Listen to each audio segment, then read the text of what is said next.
What's up, guys? This is Mike. This is Tyrone.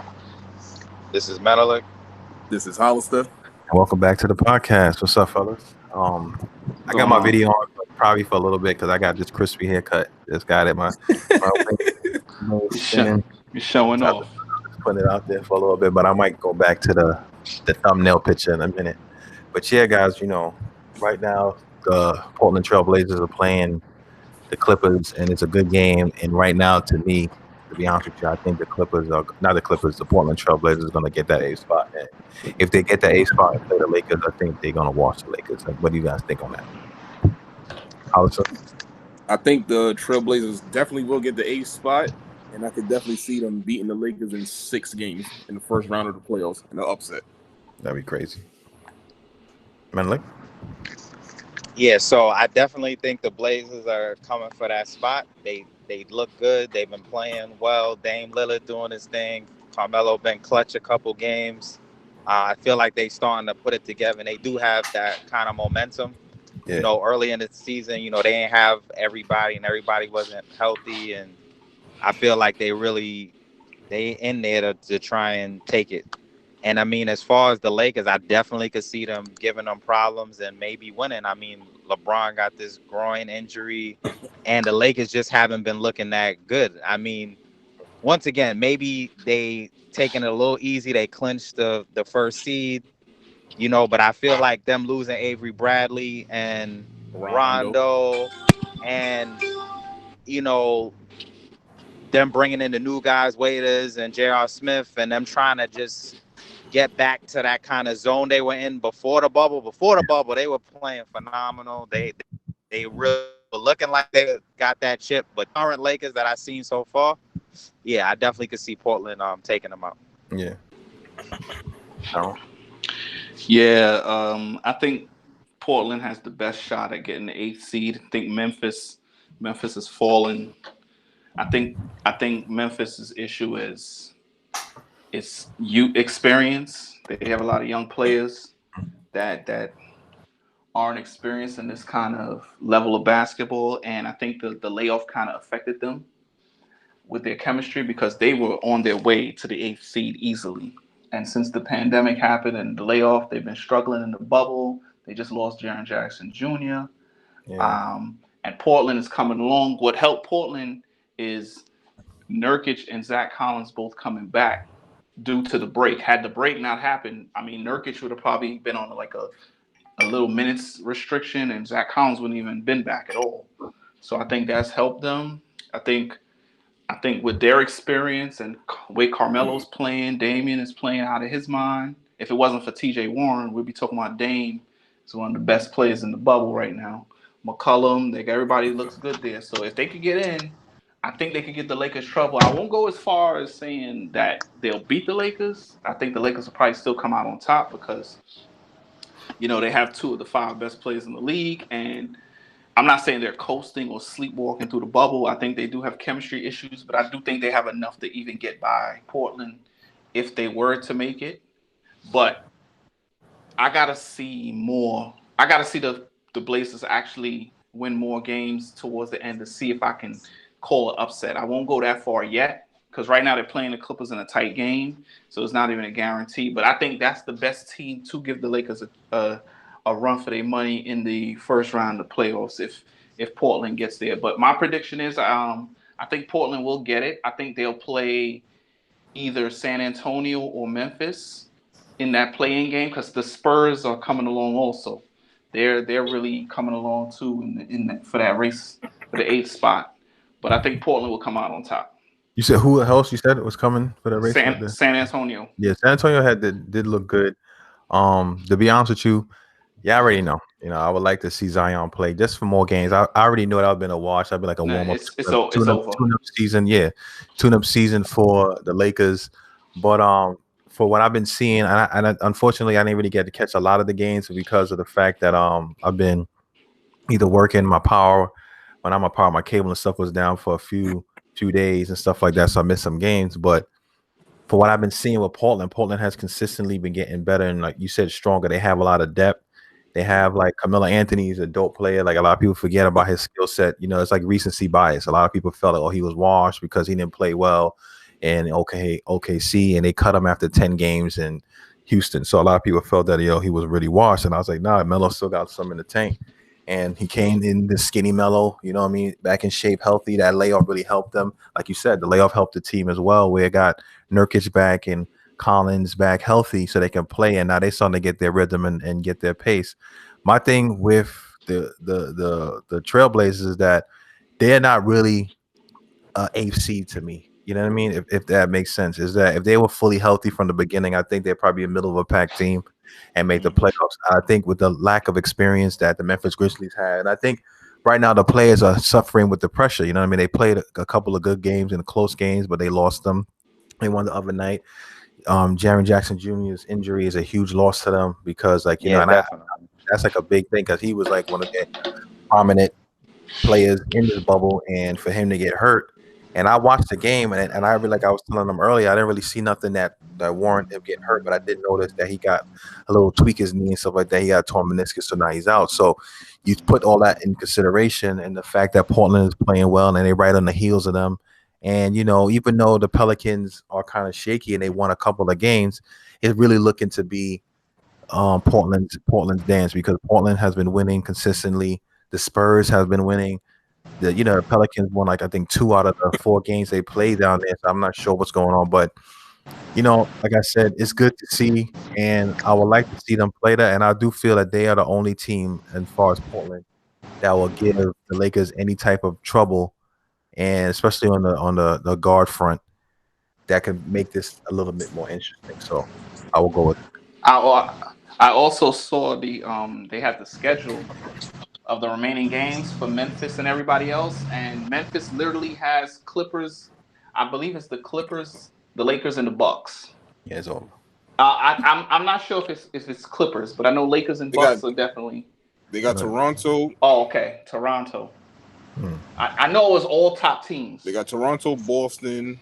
Oh, Boston. Oh, well, I'm wrong again. And then they got Milwaukee. Okay. Yeah, so even if I got teams wrong, it's still over. Yeah, but I look at it like this, right? Go ahead, Paul. Well, how's No, yeah, I was saying they got it tough coming up. Yeah, man, they got a tough one. And like you said, like, even when you look at the Pelicans, like, we already know, like, this is kind of like a pseudo thing where they kind of like worked it in for the Pelicans to be able to do their thing. But it's like they lost games that they shouldn't have lost, and to teams that they should have beat. I think they lost to the Kings the other day. Did they lose to the Kings the other day, or did they beat the Kings? Yeah, I think they did lose to the Kings. Yeah, they lost that game. Yeah, they beat the Wizards the other night, last night. Everybody. You know what I'm saying? So there's a few teams that they should beat. And I mean, a lot of those games, except for like the Clippers game, like, I didn't really see them getting smacked like that. But, the major thing to me, I feel like like I said the last time, I don't know what Zion was doing on his time off, but he went from that picture looking like mad brolic, like Bane and Jack, to coming in here looking mad chubby and like out of shape and fat. Now, granted, he has been playing better because he's getting more time to play and kind of playing himself into shape. But honestly speaking, after they get bumped, he really needs to, like, either hit up Mike's like freaking legendary trainer, or like the training staff there really need to get him on some, like, a nutritionist, because he really needs to lean himself out and get into, because it hurts, because, like, I know how it is. You want to play, but you're tired and you're lapsing on defense, and when you're tired like that, you get yourself hurt, and he's not helping per se that way. He's not helping the team. And I don't want to say lazy per se. It's just that he's not in shape, and he hasn't been, like, for instance, when the season was starting this year, before he hurt his knee, right? He hurt his knee. He couldn't really do anything. You know what I mean? So when he came back, he had to get back into shape for that. And then, like, the whole like summer before he got into the league, he was doing all his, like, interviews and commercial shoots and all different things like that. So he really was away from basketball. So in preseason, he looked great. He looked in shape. He was doing his thing, jumping out the gym and playing so well that everybody was excited for him to play. But then he has that layoff. Then you get this 4 months off. You training with your step pops. You getting yourself right, and then you come in. You know what I mean? You leave the bubble early because you had to take care of son. So you're gone for 9 days, and you come back and you out of shape, and you didn't play any scrimmages. He really needs the reps. And I think for a player like him, he needs the reps. He needs to play And I'm not even talking about in regular games. He need like practices. He needs like to be in that kind of shape to really be at his full potential. So we'll see what happens. You gotta lose some of that weight. He's Yeah, 284 pounds. That's Yeah, and I a, mean, you know, with a lot of those big guys too, you know, injuries have derailed a lot of their careers, and especially the like knees. I really don't want to exactly, especially the knees when you carrying all that extra weight. And he's a generational talent as far as, you know, there hasn't been a player built like him really with, you know, his explosiveness and his play style. So it would be a shame for, you know, him not to really live up to his potential because of injury. So I do hope that he can get that, you know, under control, mm-hmm. and you know the staff can work with him and they can figure things out, man. Because yeah, I hate to be a, you know, another one of those players, you know, like a Brandon Roy or Greg Oden or somebody whose career really never got to, you know, be Yeah, what it could flourish. be because of injuries. Yeah, So you yeah, absolutely. hopefully he can get that under control. He already got those kind of weird knock knee type joints where it's like his knees kind of toe in. If you ever see that Gatorade commercial, like, uh, I can do that. I can play Oh, with the baseball. tennis and Yeah, the yeah, tennis. Like you look baseball. at his knees are like bent in. It's like the kid is like it's like look, some people have some weird genetics, and he's a big dude. He's genetically made to be big and like whatever. But the way his knees track, and even that same guy I showed you guys before who does the stuff with the injuries, the doctor, he was talking about how he walks and like how that knee placement is. And for a long time, if he keeps that kind of heavy weight and the way he moves and stuff like that could be, very dangerous and get himself hurt. The issue is, like I said, it's hard for somebody like he doesn't really have much fat on him. You know what I'm saying? But because he's still like a young adult and he ain't really lose some of that baby weight fully yet, he's not really in that best of shape. So what he really needs to do, he has to really train, and I'm talking about mainly about like the train like the muscles around his knees and get those things ready, and also train to lose the weight, not necessarily to build muscle mass, but to get lean muscle. And nutrition is the key. And to me, honestly, if I was like a ball player and I was on that level, there's no reason not to be eating the right things and being in shape. I mean, you can have your cheats here and there, but Mm-hmm. you have to make a commitment. Like when Draymond Green lost all that stuff, he said, "Stop eating chips and all the other stuff like that." There's probably a little bit more he was doing. He lost that weight, got more. He got be able to play better because when you're playing at a high pace and you playing against other elite athletes, you can't be kind of winging it. Now, don't get me wrong, him winging it, he putting up 20 something points and he doing his thing, but you can see some of his jumps are short. Like he's kind of flat in certain areas. He doesn't have that rhythm yet. He's not. His mind is there, but his body's not physically there yet to get to do the things he was accustomed doing that he can do. And in order for him to get there, he has to lose the weight. And it's like, it's not the fact that he had no haircut, that he looked fatter in his face. Like the cat face looked chubbier and he be all like looking kind of like not as cut in tone he could be. So once he gets that ironed out, I think he should be fine, you know what I'm saying? Because like you said, he's a generational talent, and it's unfortunate. Like, every time I watch them play, I be like looking scared. Anytime I watch basketball play, I see him run into the basket about to do a dunk or a layup. I always sometimes think the worst, but he got to get it together. So who knows what happened with that? I know But, one time Stephen A. Smith said it. He said that's his biggest worry, like with all his weight and his knees, especially when he started jumping and coming down. You never know, might come down the wrong way with all that weight on top of that knee. Not saying I wish that on him, but I mean, look, a lot. we look at it from the outside, and we all have done crazy things as kids and growing up, and even when we play, you can't play with a certain level of fear. So I understand that, but the issue is, to me, is that when you get to the point where you're not 100% sure of how your body's going to react. Now, we don't play ball as intense or as frequent as these NBA players, so we have no idea. And they be rapping the tape and all this other stuff they do, and they training. So there's a lot of stuff that goes into it. But as far as like getting there to that point, like you have to really take your career by storm. Like for him, he's very fortunate. The cat made probably over $100 million even before even playing in the league yet, because he got a lot of endorsements. He got a lot of other stuff that is coming up for him. So if he stays healthy, he has to really look at it like almost like on LeBron. And I want you to liken it to LeBron because most people can relate to him, because a lot of people don't know about how Mike did it. You know what I'm saying? But he got his trainer, he worked on it. They had a partnership. You know what I mean? You have to invest in yourself. Like LeBron, like they said, they said it many times. We said it before on the podcast.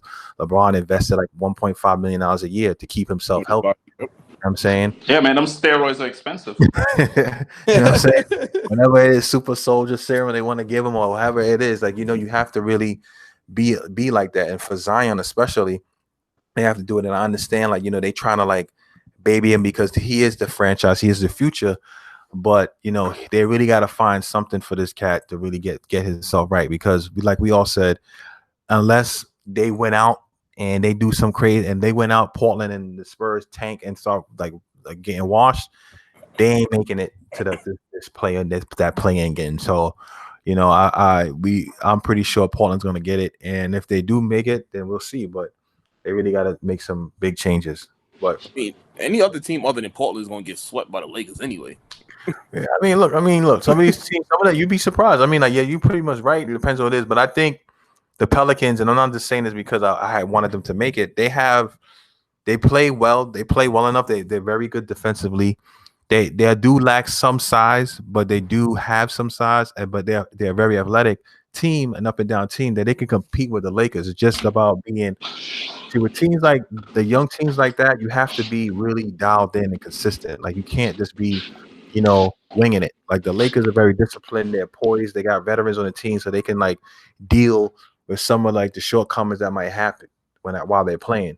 But other teams, you really need to like lock in. And I felt that the times that they played the Lakers and Zion he was like 10 games in, and they almost beat the Lakers, and he played very well against them. So I feel that if they're flowing and everybody's playing well and defensively everything's looking good, they have a chance to do their thing.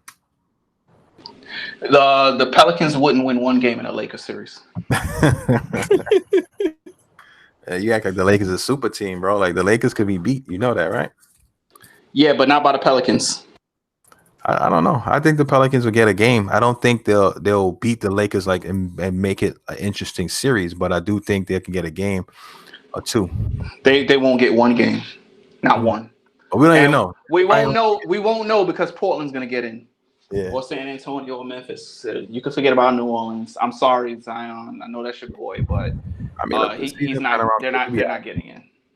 Like I said, the good thing about this whole restart is that this game should run into the new season, and we won't have much of a lapse in like play, and you're gonna hear the other stuff like that. But what other teams surprised you guys in the bubble, or like y'all were disappointed? The obvious, the Phoenix Suns.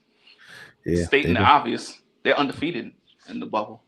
Yeah, Devin Booker's that boy. And Devin Booker is showing that potential that he had, and DeAndre Ayton's playing well. That Ricky game Rubio. when they hit too the other day. Yeah, he down Kawhi and Paul George, man. Yeah. That's money. I wouldn't say a team, but I'll say a player that surprised me a lot. Michael Porter Jr. Yeah, I kind of knew he was gonna be nice. That's actually not a surprise to me because, as a college basketball fan, he would have been the number one pick had he not had the back surgery. Yeah. And it wouldn't have been DeAndre Ayton and any of those guys. He would have been the number one pick. So he's just healthy now and just seeing what he's about. But had he not been hurt from the back injury he had in college, Michael Porter Jr. would have been the number one pick last year. Yeah, he would have. And honestly, the 2018 draft, 2 years I believe. ago. Yeah, one of the because he missed the whole of last year. Yeah, I mean, he was nice last season. And honestly speaking, like to Tyron's point, is like he still has a slight issue. Cause I don't know if you guys ever noticed. I think it's his right leg. He wears this thing over his calf, like right underneath his calf, and it's like it's supposed to help like with a dead foot. Like sometimes with a nerve damage, like the way your foot might flop a certain kind of when you run, he's trying to keep it from like flopping a certain way so you won't like trip up on his own feet, and different things like that because of the nerve damage. But like you said, now that he's healthy and he's able to get that run, he's showing people what he's about. And I think that if he could stay healthy, Denver got a nice squad. Even with Bull's playing well. He got to put on some size to get stronger, but he actually is playing pretty well. And but I don't think Denver's going to be like the same thing. They're going to do their thing for a little bit. They might win the series, but they're going to lose. I don't really see them yet, unless Michael Porter really prove us wrong and like play like freaking almost like Jordan for them. But I don't really see them really like making it to the dance so far. You know what I mean? To the final, the king and queen dance, if you will. Anybody else have a different pick, different team? Well, I yeah, I mean, mean, y'all alluded to it earlier. T.J. Warren. I mean, yeah, nobody was expecting that from not Cassidy. Jimmy Butler Like, either. Jimmy Butler didn't notice that, think that either. yeah, he had a lot to say before. So, but yeah, I mean, it's really nice to see him doing that. I mean, he got his shot, he got his run. Obviously, it has been a few games. We want to see it continue, but I mean that what he was been able to do is definitely impressive. Definitely wasn't expecting that, They and play on I Monday, hope guys. he can keep it Yep. up. Yeah, Yeah, I mean, they said right now, him and James Harden are tied for the most points yeah, in the that's bubble. crazy. Like, And man, it's like that is crazy. And you know what I mean? Like you got to think about it from his perspective. Like to be traded for cash consideration, like they like, yo, give me that, give you like $5 for this cat. You know what I'm saying? And he came there, and like I said, take time, and he's able to do it. And honestly, I feel like this bubble situation, like there's some players who can play well. There's some players who get caught up in the moment. There's some players that get caught up in the whole like situation that be going on around them, so they don't really play to their full potential. But now to be able in this environment where it's just like a glorified adult AAU camp, you get to really be yourself. So you see a lot of guys who are playing now. They're playing with a lot more confidence and they're playing more comfortable. So now they really showing out. Like, you know what I mean?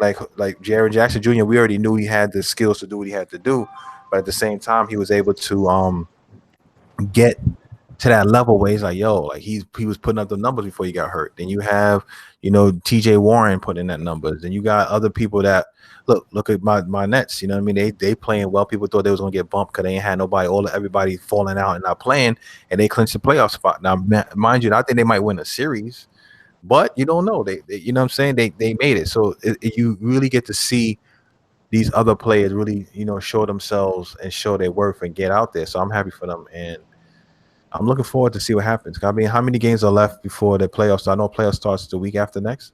The 17th. Yeah. It's about the season finish on Friday the 14th. That's it. The blue slushy. Yeah. So I think, I think Tyrone, he has said he's having difficulties. He should be back soon. And Malik is getting a blue slushy right now from McDonald's, so we understand that. But yeah, but I mean, to your point, I mean, there's a lot of good stuff going on. And I want to wait till Tyrone. Oh, he's back. He's back now. So I want to talk about yeah, my bad. It's fine. You gotta eat, bro. I understand.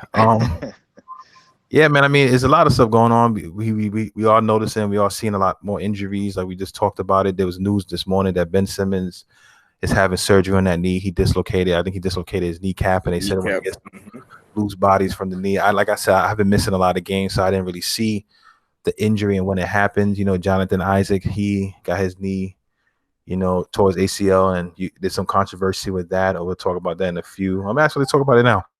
So, Jonathan Isaac, you already know he's a player for the Orlando Magic. This whole thing's going on with the Black Lives Matter and the social injustice that the players are standing for.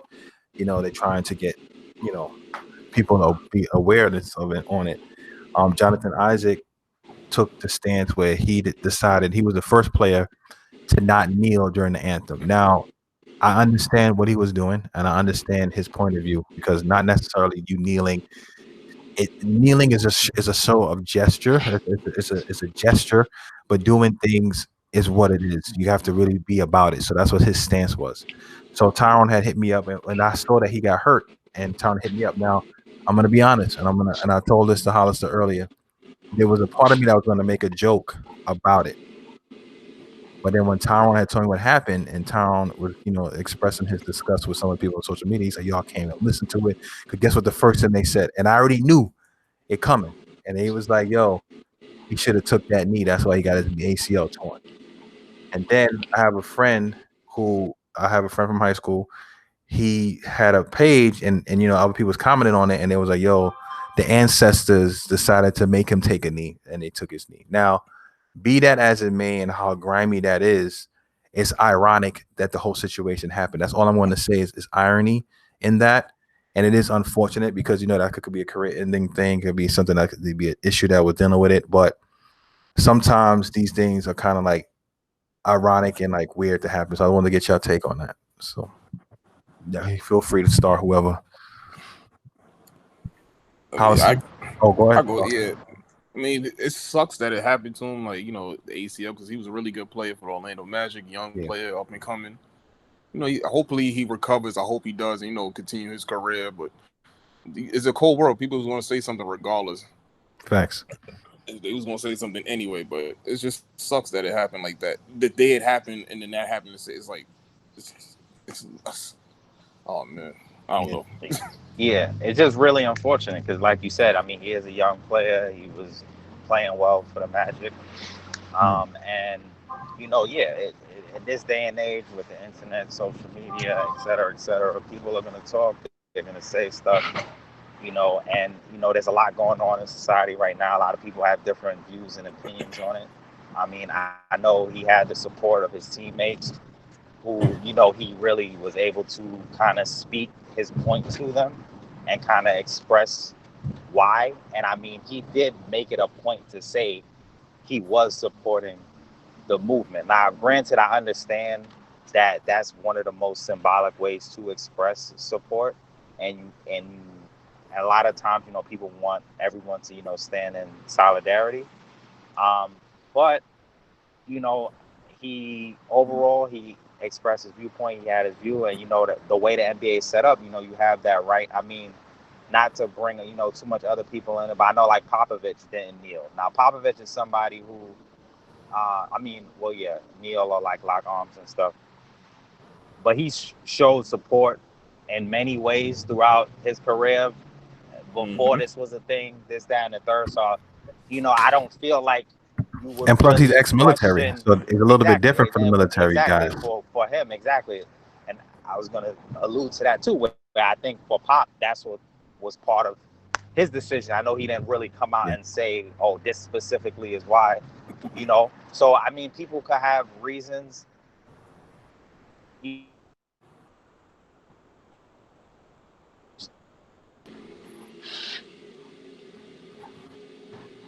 Did we lose you, Malik? Are you still there? Nobody else ain't.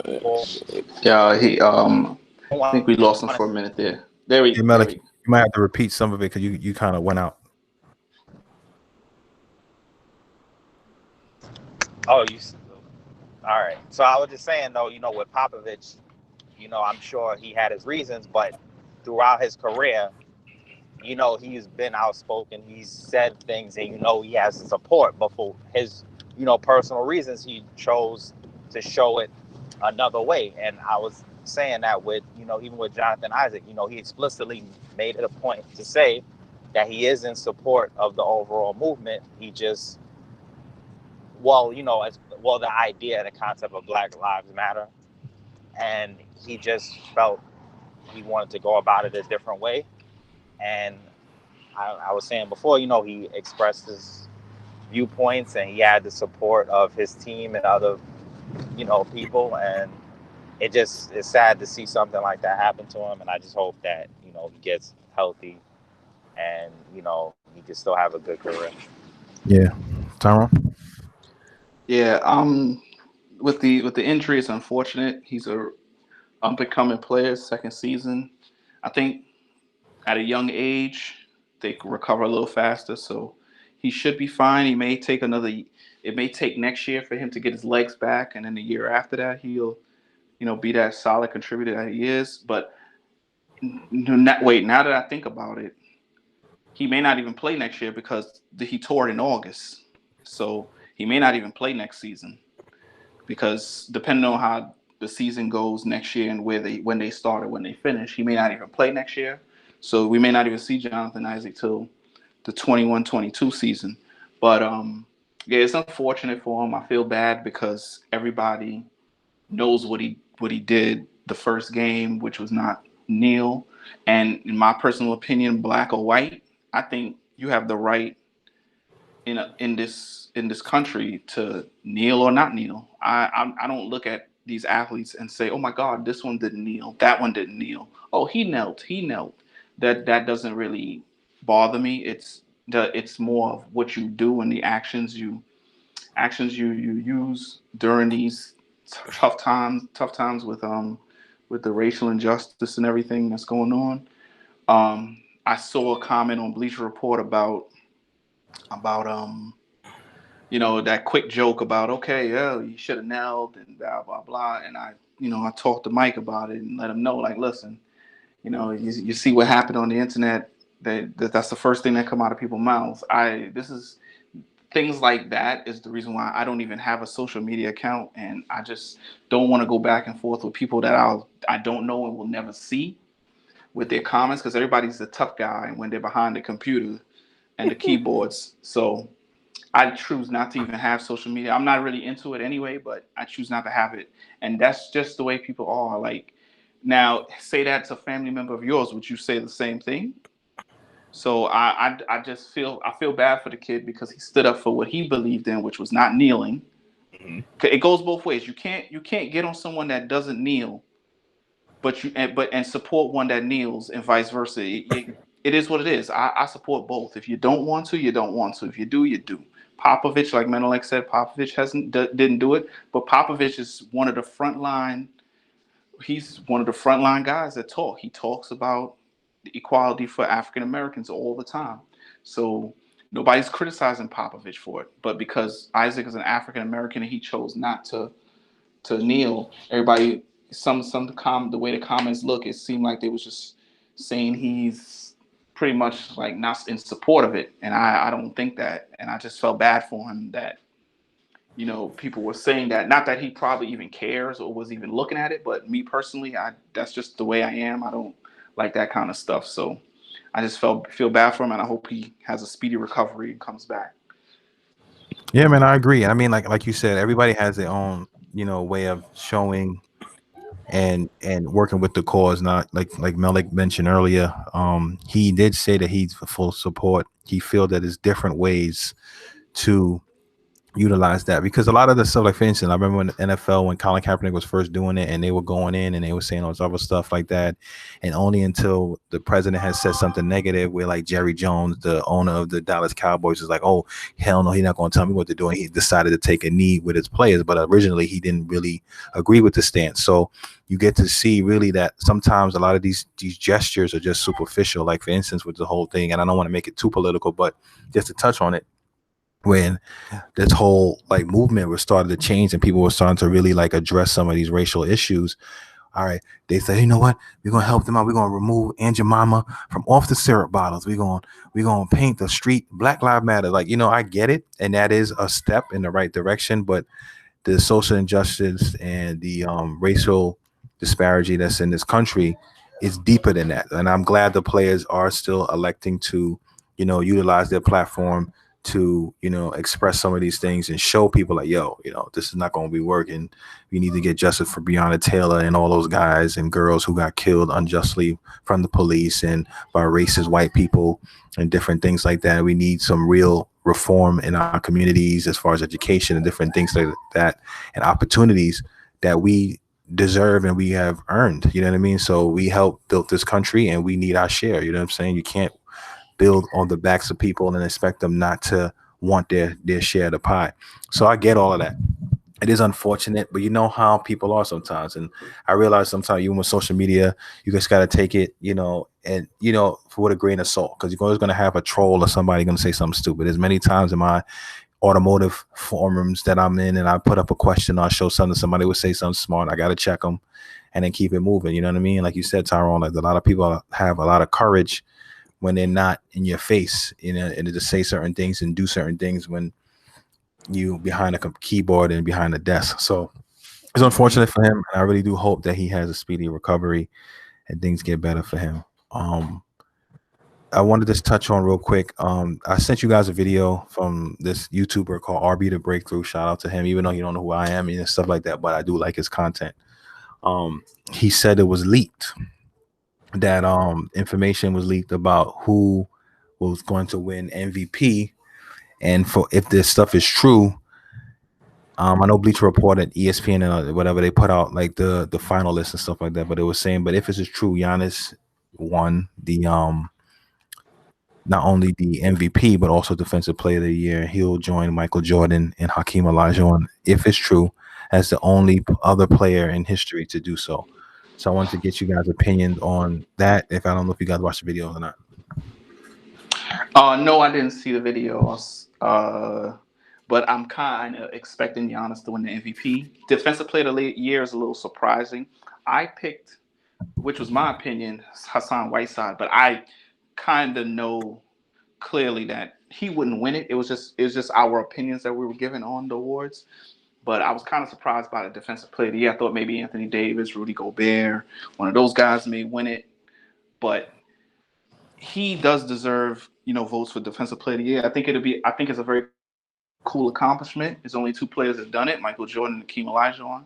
So to be in that class, that's saying something, and that's just, and he's deserving of the MVP. I know a lot of people bring up LeBron, but LeBron to me, he had a great year, but I think people threw him in the MVP's talk when he had those back-to-back games against Giannis and Kawhi, and I really think that's the only steam he had.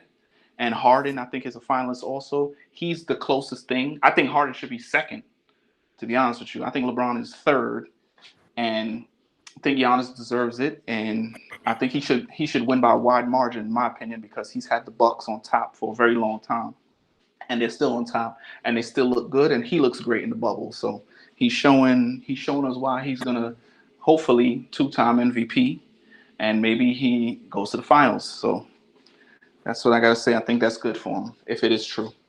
Yeah. Malik? All right. Yeah. So once again, yeah, if it is true, as far as the MVP, like even when we went and made our picks, I definitely feel like it's his. Obviously players like LeBron, you know, Harden are in the conversation, but the Bucks had the best record. They won. He's been playing well, putting up good numbers, and they usually reward winning, and that's what he's been doing. And he has like Middleton and a couple of other guys, but he is consistently carrying that team. So as far as the MVP, I definitely feel like he deserves it, and it'll be a good look for him. As far as Defensive Player of the Year, he definitely deserves some votes for that. Once again, I don't think it's as runaway as with the MVP.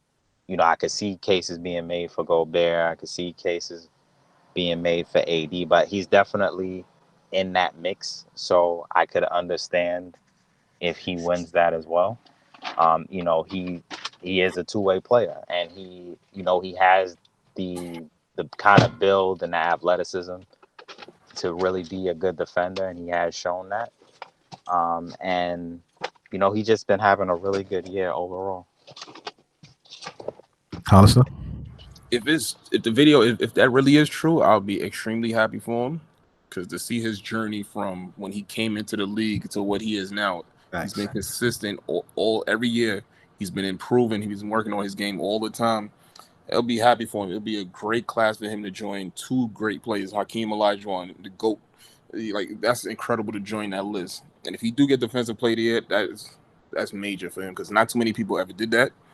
Especially, like, not to throw shade on nobody else, but like LeBron, he's a great player. He's been putting in work all the time. Harden as well too, but those guys don't never lock in like on the defensive end as you would expect them to. So if Giannis definitely pull that off, major props to him for that. Absolutely. And like you guys said, man, you hit it right on the head. I mean, I look at it like this. I think the video was saying that in regards to MVP votes, Giannis is like 100% got the vote. He said he came in that way. He said the second one was like LeBron. I think LeBron was like maybe at like 70%. And then like James Harden was like around like 30-something%, 40. As far as the defensive player, Giannis like 88%. Gobert was like about a good 70, I think. And then like the next person, I forgot. I don't think they had Whiteside on the list, but it could have been somebody. But AD.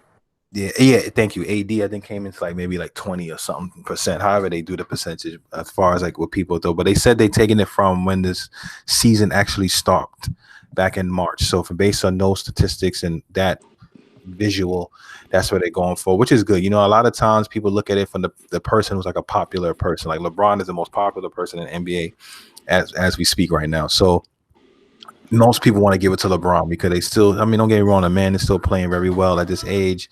But, you know, at the same time, it's like, okay, you know what I mean? We've seen it all before. You know what I mean? Is he really the actual MVP of the league? I'm not saying that Giannis is better than him right now, but I'm just saying that as far as like what Giannis has been doing on his team and the fact that the Milwaukee Bucks are even a team to be talked about and mentioned is because of Giannis. I feel that it's a no-brainer that Giannis should have got the MVP, especially coming from being a guy who used to average 6 points a game and was barely understanding the game to being as dominant of a player as he is right now. I think it's a tremendous, like you said, Hollister, a tremendous feat, and I hope that he does get both that and Defensive Player of the Year. Don't get me wrong with Gobert, like the town joke last year, he shut down the whole league with the coronavirus. Who else can do that? Who else can say they did that? Nobody can say they did that. That's an ultimate defense. You know what I'm saying? Unanimously, right? But at the same time, if I was there and I was doing an award ceremony, I was like, look, man, it had to go to this guy. This man single-handedly shut down a whole NBA for 4 months. For 4 months, like that's the greatest lockdown defense ever. Like that, I would have been. Don't let me be the host of the joint and say that, but I agree with y'all on that. But I want to touch base on it because I'm going to the Bleacher Report or ESPN. They was talking about the Rookie of the Years. They have Ja Morant, which we all had said last time should be the not unanimous, so should be the Rookie of the Year. Zion and Chris Nunn. Now, the Zion thing, if he wins it, even though I like Zion, I think it's a slap in the face to your boy. Like Zion has not played enough games. Zion has not really been consistently playing like Ja Morant has to be considered, especially if you're taking it from the fact that you're stopping from when the season had stopped back in March. And if that's the case, Zion only played like 19 games, and Ja Morant played up to like 50-something games. There's no way you should give it to Zion, despite the fact, like I said, I like Zion. No way. Chris Nunn, I'm not saying he's trash. He did his thing early in the season. He kind of started to taper off a little bit near the end before the season kind of halted. So I don't really put him up there. He could be like a top 3 finalist, at least have his name mentioned. But if Zion wins this joint, I really think it's a slap in the face to Ja Morant. And they just want Zion to be like the poster child and the boy. So they're going to give it to him. They might as well give him MVP too at this point. You don't have to worry. Ja Morant has the award. You don't. Yeah, I mean everybody knows that. He's a finalist. It's not really saying that he has a shot. It's just that what the finalist really is. If you notice, it's only 3. So that basically is just telling you it's the top 3 voters. The top 3 that got votes. Yeah. And you don't have to worry about Zion winning it. He's not winning that. Zion Williamson will not be the Rookie of the Year. It'll be Ja Morant by a runaway. Zion will get some first place votes. Kendrick Nunn doesn't have a shot. I don't even think he's going to get a vote for first place. But Zion will probably get a couple of votes because he has a lot of fanboys. So he'll get a couple of votes. But Ja Morant will get the majority of them because well-deserved. Hands down. Definitely. So real quick, and this could be like our closing topic. All right. Who do you guys think is going to make it to the playoffs out of the teams? Well, I think the East already locked in. I think we kind of mentioned Portland, so we can along. But let's say who y'all feel is going to win it and who has the best chance to win. Like, give you 2 teams you feel can win this whole thing. Hollister, go ahead. For the East, I will say Milwaukee or Boston. On the West, I would say the Clippers and either the Clippers or the Lakers. Okay. Yeah. Menelik? All right. On the East, definitely go with Milwaukee as one. The other team, I do think Boston has a really good shot. But I mean, Toronto, they have been playing pretty good in the bubble. I guess I'll go with, but I don't know, like the Celtics. In Miami too, is like you got them. Yeah, Miami. Yeah, I think the East is a little, but I would go. If I had to choose two, I'm gonna go with Milwaukee or the Raptors. On the East, and as far as the West, the Clippers definitely. And then uh, see that one's a little harder on because outside of the Clippers, once again, the Lakers are good enough to win for sure if they could get their chemistry issues in order and LeBron stays healthy. But I could see, the Rockets, they always got a chance. Um, they do live and die by the three, but James Harden is out there balling out of his mind.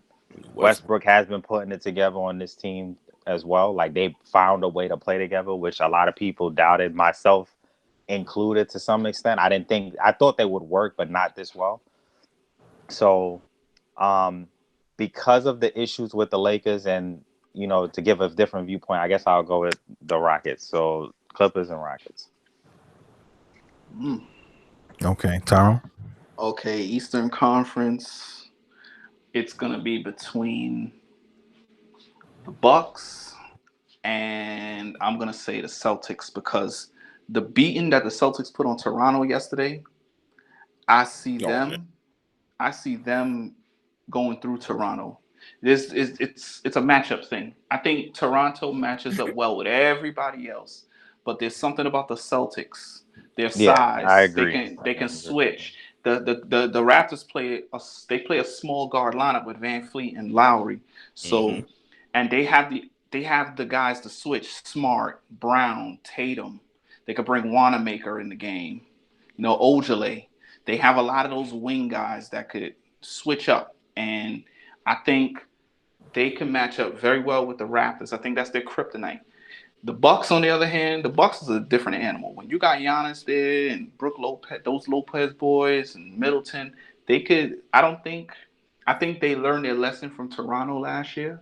Sometimes you have to lose to win, like it happened with the Bulls and the Pistons. So I think that I think Hungry. that I think they're more hungrier. I think they're even better this year. And mind you, they lost Nikola Mirotic and Malcolm Brogdon from last year's team, and they even look better now than. That's why I think Budenholzer should be the coach of the year because of that. They lost players last year, You but got George Hill. Bledsoe, he's back. George Hill. So they got Hill's a proven veteran. So I think I like Milwaukee to come out the East, but I think the Celtics will play them. I think that's the second best team in the East. I think Miami's good too, but I think they need another piece. I think Miami needs another piece for next year. But in the Gallinari. West, I like the Clippers if they could get everybody back because Harold hasn't played yet, so we got to see what's going on with Harold. But I think they're deep enough to even withstand that. And I also like the Lakers to compete with the Clippers too. And I got a dark horse in that Utah. right there, and it's actually Houston because I think they match up well with the Lakers. I think the Lakers need to avoid avoid the Rockets and the Blazers. If they could avoid the two of those teams during their playoff run, I think they have a shot against the Clippers. The betting man in a 7-game series, I'm picking the Clippers against the Lakers. But if they can avoid facing the Blazers in the first round and the Rockets in the second round, I think they'll have a little easier time adjusting to playing the Clippers. But if they have to play those two teams to get to the Clippers, Mm. I think they'll be worn down a little bit. So I'm picking the Clippers and the Lakers in the Western Finals, and Houston's a dark horse. I think Houston has a shot to beat either one of them, but the Clippers match up a little better with the they match up a little better with the Lakers than the Clippers. I think the Clippers will have a better time with the Rockets than the Lakers do. I think the Lakers are a little slow, and I think they rely too much on LeBron and AD. I don't really think they have much else after that. It's just that they're great players. They're able to they can withstand what they can make up for what they lack, and that's why the Lakers are where they at right now. But because their bench is a little weak, even if Bradley and Rondo were there, I still think they're kind of weak. I just think defensively they'd be better, but offensively they'd still be weak.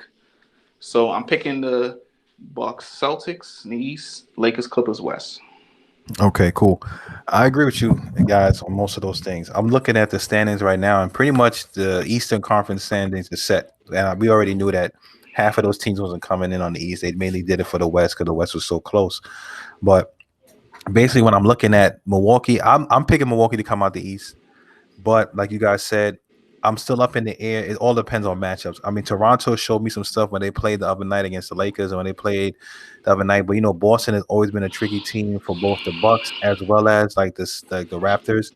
But Boston, as it looks right now, will be playing the Philadelphia 76ers unless the Pacers win or they lose out, whatever, because the Pacers and the Philadelphia 76ers got the same record. They'll be playing each other in the first round, and they both give each other's hard time playing. You know what I mean? As far as like the teams, because they both teams, the 76ers and the Celtics, got length and all that other stuff like that. So it all depends. But I really want to see the Miami Heat versus the Indiana Pacers for the playoffs. So I really do hope that this 4 or 5 Big matchup Warren. Yeah, you sound like Draymond Green. stays the same. Jimmy- So I hope Jimmy they Butler and TJ Warren. yeah, man. I hope it stays like that for the whole thing. But you know, 'cause Orlando, they're gonna get washed. Let's be honest. They don't have all the pieces. They're gonna get washed by the Bucks. Toronto, they're gonna get washed by the Nets. So, you know, the Nets gonna win that series. And then, you know, that's Wait, what did you just say? the Nets. I agree with him. That's gonna wash Toronto is gonna. The Nets are gonna beat the Toronto Raptors. Yes, I'm pretty sure they have. Are you referring to the 2021? No, I'm talking about Nets? this year bubble Nets Or with Harris LeVert and them boys and them Jamal Crawford. Oh, I'm talking Jared about them heads. You know, Jared Allen. You know what I'm saying? Yeah, you need to stop it. Stop it. You need to stop it. Well, we'll see what happens with that series. As far as the West, well, I already got them coming out. Toronto, we'll see what happens, but it's up. I'm really just thinking that Milwaukee's going to just run through the whole thing. But if they have to play either the 76ers or the Celtics in the Eastern Conference Finals, then it could be anybody's game, but I'm still leaning towards Milwaukee. As far as the West right now, it depends because the Lakers, they already clinched. They might be playing the Grizzlies, but the Grizzlies, you know, Portland, if they win tonight, if they win right now, they're going to be kind of pretty much tied almost for eighth, if you will, kind of. You know what I mean? So, but they look like they're about to lose. They down 26 seconds left. Then you got San Antonio, who like 2 games out from that 9th spot. Then you got New Orleans Pelicans, and you got the Suns. Actually, surprised me. The Suns got the same record as the Pelicans. So if the Pelicans don't get their stuff together and the Suns keep winning, the Suns could be the team that play for that, you know, play-in spot. And so let me ask you this question real quick. It doesn't matter who's the 8th seed. They still have to play that play-in game, right? So let's say Portland becomes the 8th seed and Memphis becomes the 9th seed. No. How that work? It's whoever is within 2 games of the 8th seed will play the play-in game. If no one is within 2 games, I think that they have it wrapped up. You have to be within 2 games. I thought they said 4 games. You got to be within 4 games. Oh yeah, okay. I'm sorry. 4 games. You have to be within. So right. Okay. You have to be. Back, by the way. If to take the lead, and now it's over. So anyway, yeah. So real quick. So for instance, right, what I'm saying is that right now, Portland about to lose right now, so I'm not even tripping. Damian Lillard just missed 2 free throws. Could you imagine that? One, and they would have 15 seconds left. So I don't know what happened. Maybe the virtual fans got some, but wow. So let's say, for instance, like if Portland would have won tonight, right? Portland would have won. It would have been 33-38. The Memphis Grizzlies 33-37. So based on how they play, they might have switched the roles for them, right? I'm just saying, let's say Memphis lose tonight or lose another game. Portland would then slide into the 8th spot is what I'm saying. And then Memphis will become the 9th seed. And then if they continue to win out, whatever, or lose, whatever, it'll stay like that. So this is the only side of the house where things can switch out, is what I'm saying. So pretty much that they're not locked in. The only team that clinched was the Dallas Mavericks. Everybody else didn't clinch yet. So the 8th seed is up for grabs. And I'm just saying that let's say Portland becomes the new 8th seed or San Antonio because they went out. Then whoever is that 9th place team, if they're 4 games within or how many games within that, they would play the playing game, right? Yeah, and whoever's within 4 games will play Memphis, and they have to win twice. Yeah. Right. Okay, cool. So yeah, so all right. So back to my prediction. I'm gonna say it's the Clippers. I do feel that the Lakers can win it, and I do feel like this is probably going to be the only chance for LeBron to really capture a championship with the Lakers unless they get like some crazy trade come next season or something like that, because Golden State gonna be coming back, and there's rumors that Aaron Gordon might try to get Aaron Gordon next season. You know what I mean? You got Steph and them gonna be healthy playing. Then you got, you know, the Pelicans gonna probably be up on the rise. You got the Suns playing well. You got a lot of other teams that gonna kind of mix it up. And I don't think it's gonna be such a clear cut thing for the Lakers to be at that top seed. Who knows? Maybe Anthony Davis decided he don't want to stay in LA no more. He want to leave. So you just don't know. The Clippers, I feel, are the deepest team right now, as far as they got everything kind of covered. They got the size, they got everything that they need. It's over. They lost. Good job, Clippers. Right? They got everything that they need to kind of, speaking of the Clippers, right, to win. Denver, like I said, these are like filling teams, or they like, they're gonna be there, but they're not really ready yet to win. They don't really got that mindset, or that's, that player to really win. Right? Now we got Tyrone again.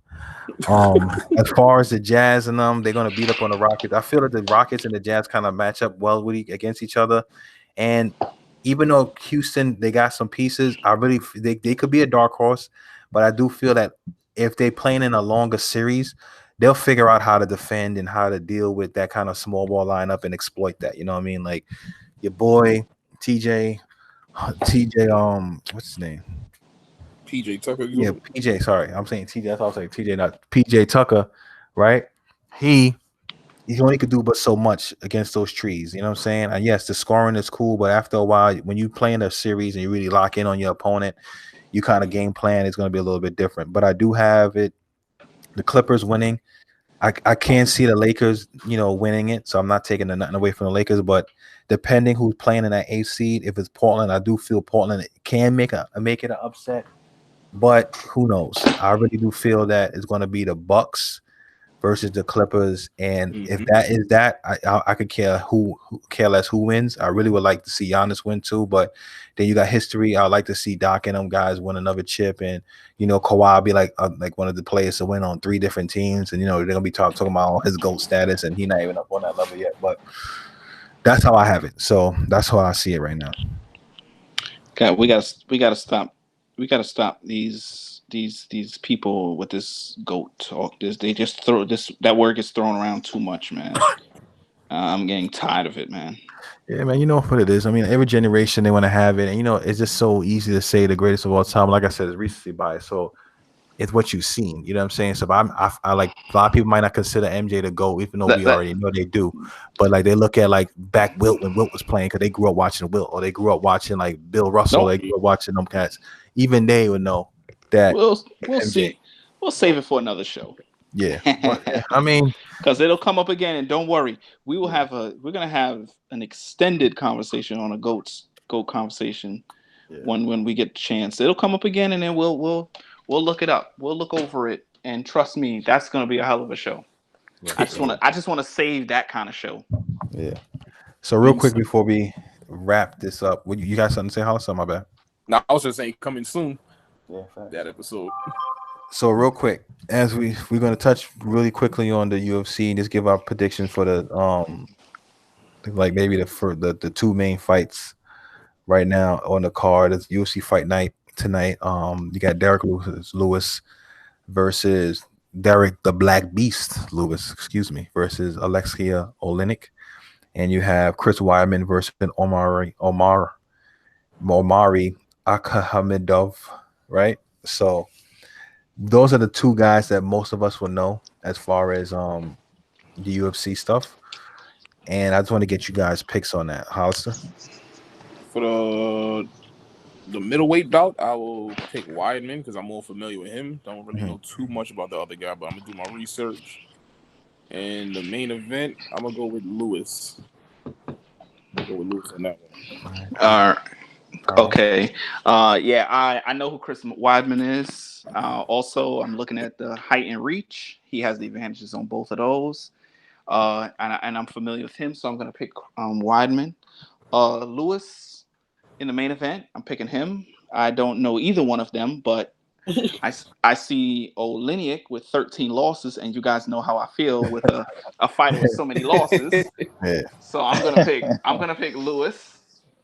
I have no idea how that fight will end. I think KO, wide. bro. I KO. think okay. Okay, Got so or Lewis will win submission. by knockout. Okay. And not by Lewis. The submission is by the other guy. But I think Lewis gonna knock him out. But go ahead. Okay, so Lewis, okay. And Weidman, I'm not pretty sure how far that's a five, that's going to be a 5 round match, right? Cuz a lot of times they have some co-main events have 5 round matches, but is it going to be a 5 or a 3? I don't think it's gonna be a 5 this time. I think it's because it's not a belt on the line. It's gonna probably be 3. The main event will be a 5 rounder. Yeah, the I main know event I for know is a sure. 5. So, But the yeah, co-main event, I so don't think so. I'll go with Weidman on an easy decision. That'll be the safe bet for me. I'm going to just give him an easy decision. I'm not sure. I can't really call knockouts cuz I'm not too familiar with UFC like that. So I'm going to go with an easy decision, and I'll take your advice and say Lewis on knockout. Okay. Menelik? All right. So as far as Weidman and Akhmedov or whatever, definitely going with Weidman. You know, he's a former champion. He's a really big middleweight. You know, Division 1 wrestler. You know, he's shown that he can strike. He has had some big fights. One I won't really talk about because I'm still salty about it. But Yep. Well, you what fight know, is that? What he. fight is that, by the way? That's the No, Anderson Silva. I'm Nah, serious. all right. No, yeah. So he fought Anderson Silva, which Yeah. Oh, well, I know and Anderson's. yeah, It was him and that he did was it. the one who ended Anderson Silva's middleweight title reign. Who's that? Weidman? So yeah, Yeah, Chris Weidman. Weidman, Yeah. yeah. Okay. Okay. So So yeah, he ended the okay.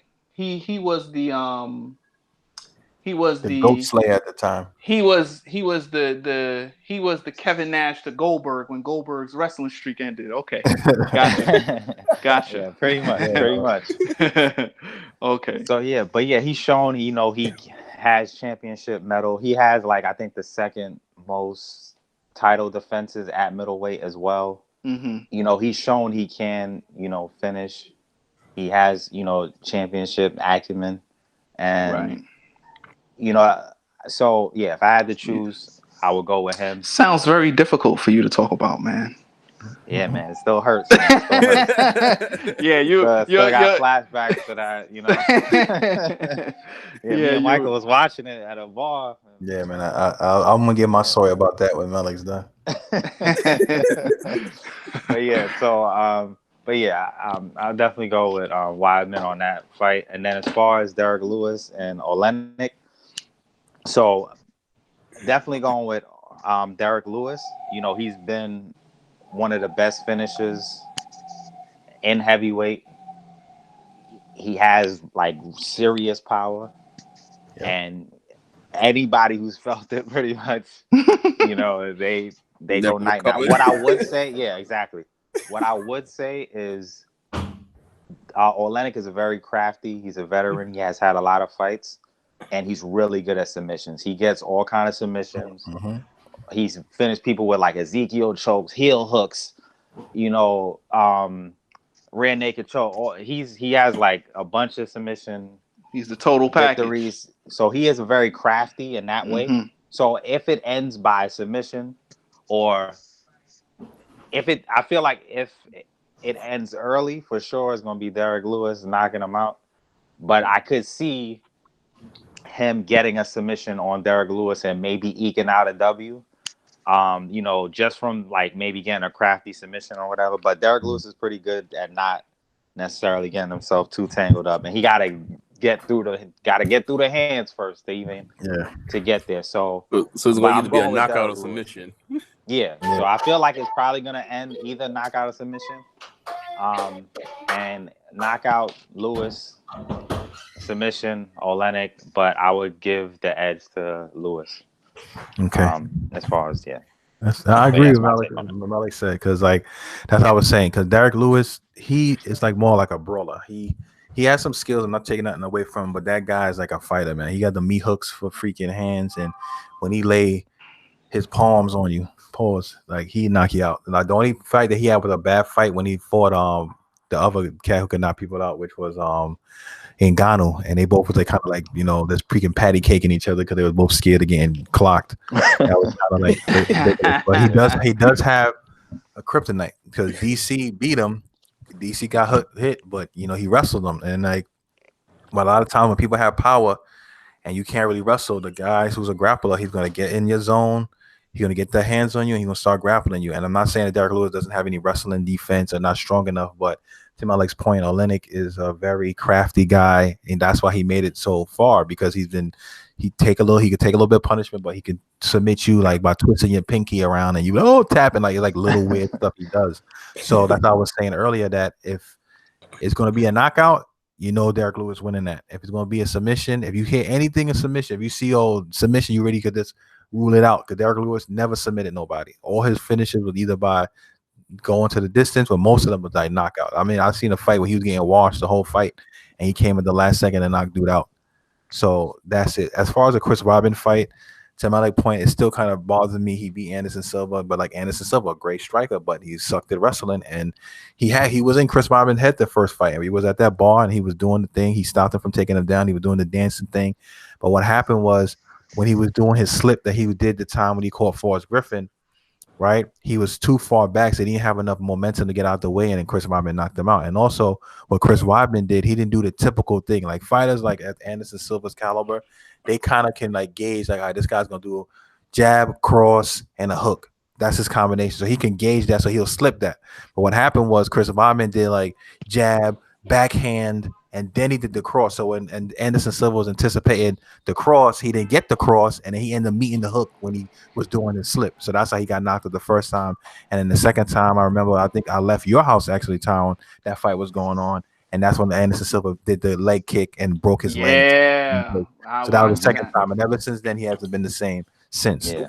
But that's the fight there that we watched yeah, at my mother's house, Yeah. and it's part of the reason why I'm now starting to get into UFC because I saw that and I was kind of a little shaken by that, and that turned me off on UFC for a while. But I got back into it thanks to the pandemic. Not saying that that's a good thing, but yeah, I know what you mean. Like you got a chance to watch something, yeah, stuff like that. Right. But in regards to the Chris Weidman thing, like Chris Weidman has been up and down. He had like a couple of neck surgeries. Like he lost his belt to, Luke Rockhold, and then he got washed by Yoel Romero. Then he won a couple of fights. Then he lost to like I think he went up to heavyweight, then got knocked out in heavyweight, not heavyweight, light heavyweight to try to compete to like John Jones division and got cleaned out by Reyes, and then he went back down. So to me, he's been getting kind of like rocked, and kind of people was testing him out. So I think I feel that's phases in MMA, even with John Jones to a certain degree. John Jones was so elite because of the fact that he was so unique and so different and so free, and it was an old school game where people were just like mainly like Muay Thai fighters who just did a little bit of submission or wrestling, where John Jones had the Greco wrestling, the creativity, and as well as that wrestling background and that strength. So when he was coming in the game, he was like yoking up cats really quickly. And now, because MMA is such a big thing now, everybody's training from the inception that they start training, they're doing everything at once. So now they're kind of catching up, you know what I'm saying? And you have other guys who are creative and doing these different things. So that's why I feel that gap is being bridged. So when Chris Weidman was fighting against Anderson Silva was already getting older. Anderson Silva already was cleaning out the division, and the division was still kind of weak at the time. So Chris Weidman, he had that. And when he fought somebody like a Luke Rockhold who could also wrestle but had better striking than him, then he had a bigger issue. So I say all that to say, I don't dislike Weidman, but I wouldn't be surprised if he lost tonight. I mean, he's been taking a lot of losses lately. And I'm talking about he be looking good. Like I think when he's fighting Reyes, he looked like pretty decent. He was either that fight or another fight, and then he got clocked, and that was it. You know what I mean? So I don't know this other guy, so I will go mainly with Weidman. But I think if this other guy has any like good striking acumen or it could wrestle just as well, it's gonna be a tough night for your boy Chris Weidman, unless he did some like rejuvenation of his training and his whole career path. I think that it's gonna be a tough night for him. It's not gonna be as easy as what most people think. But as far as the Derek Lewis fight, I definitely feel that he should win that by KO. So those are my predictions, really. But that story, real quick about the Wyman joint, like when we was at the bar near my job, we went to a bar Rogue. It was with my Muay Thai instructor, my boy T. I think Malik, I think Musi was there too. I'm not sure. But we were in there watching the fight.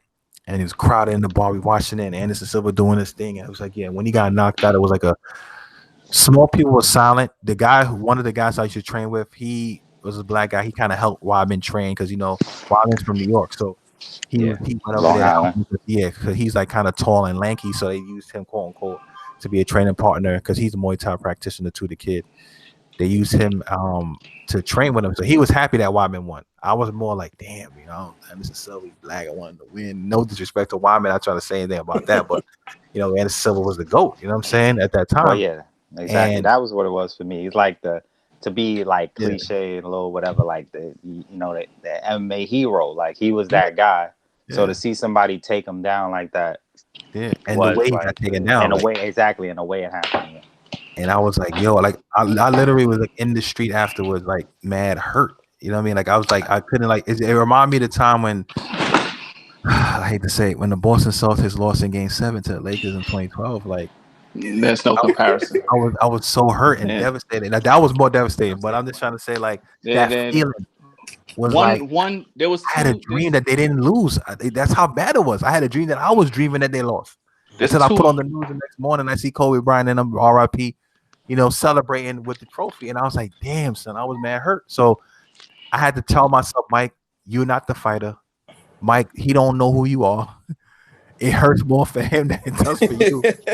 And, as a fan, sometimes you just feel like you put your emotions and your feelings behind some of these athletes. And then when they lose or your team lose, you be feeling like, man, like, you about to jump out the building. Well, not really. I'm not never kill myself or not like that. But you get what I'm saying? Like you just feel like, man, like so defeated. So like what is it all for? Kind of. You know what I'm saying? So that's what it was for me. I remember that day. It was terrible, and I still haven't really got over it. Like I can't even watch the highlights when they do his hype tape showing him knocking out Anderson Silva. I get pissed. I just had to turn on the TV. I can't watch. Yeah, that's those are that's the Celtic thing. Well, you should be more angry with the Celtics because they blew that right now, man. It's all right. The referees are cheating too, but we're not gonna get into that right now. We can say it for another time. We can say it for another time. Yeah, please, because we'll have episodes when we talk about the history of the game and things. Our heartbreaking moments. I have maybe 2 or 3 heartbreaking sports moments. Aaron Boone, I know that was one of them. That's definitely one of them. But we kind of made up for that next year. I know. Yeah, I know. I'm still suffering from mines, but it's okay. We'll get into that another time. That'd be fun. That could be a fun one too. I think that'd be a good one. Yeah, we'll talk about the damn Cubs. That's all I'm saying. Sports heartbreakers. Yeah. So if you guys have anything else, or you can wrap it. No, that's pretty much it. Because I'm seeing Denver and Utah right now. I want to get into that. So yeah, that's true. The only thing I would say, just real quick, because I know as far as our predictions, this, that, and third in general, I want the Lakers to win the chip. Just because of Kobe. I think it would be great for them to win it. This year after what happened. So I want them to win. I just don't. We'll see what happens. But I just gonna say that. Sorry, but that's not gonna cut it for me. I'm not rooting for them because a person passed away. And I'm sorry. I don't want them to win a damn thing because I don't want to hear nobody keep talking about LeBron did this and he's the reason why they did this. Yes, Kobe passed, and I think anybody that wins the championship, they do it for Kobe. I understand he played for the Lakers and everything, but I'm not gonna root for the Lakers because Kobe Bryant passed, and it'll be nice for the Lakers. I think this pandemic has kind of put Kobe's situation a little bit in the back seat, to be honest with you. I hate to say that, but I don't think you don't really hear much about because that was the big news before the pandemic. Yeah, that happened in January 26th. And right after that, a couple of pandemic, a month, like 2 months, like a month or two later. Yeah, it kind of took away. It kind of took away from his shine. Not saying shine, but it took away from his tragedy and stuff like that. So I don't even think it's even brought up. I haven't even heard his name even brought up in the bubble. To be honest with you. AD when he had that game, we had like 40-something points, and it was like how he was like the first Laker in a long time to do that based on the stat line. And he's like, that gave him chills because he thought about it when they said the Kobe thing. So he did mention Kobe about it too. Can mention it too when he hit that game winner. Say, he had to, he did it for Kobe and Kobe Mamba mentality, etc. So I mean, I think there's a couple of other players who might have said something along those lines as well during the bubble, and try to still recognize Kobe.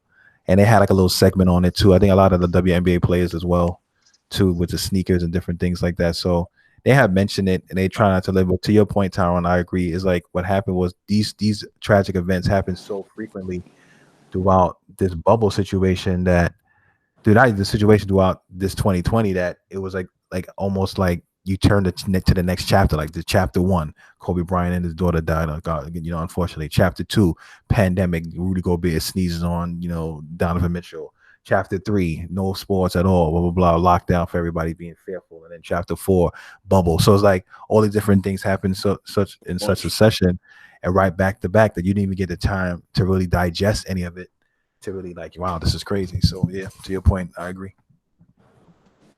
Well, Tyrone having technical difficulties. He is Tyrone squared right now, T squared. But yeah, I'm one of this to say, it was a good thing. Unless y'all got anything else to say, I just want to say thanks, guys, for listening / watching the podcast. We're still working on a name for it. We like we said before, hit us up, let us know any questions or any topics you would like for us to talk about. We greatly appreciate the support, and God bless. Anyone else? Yeah, I second what you said, and yeah, see y'all on the next one. Nice. Thanks, guys, for listening. Stay safe. Wash your hands. Don't forget to comment, like, and subscribe. Facts.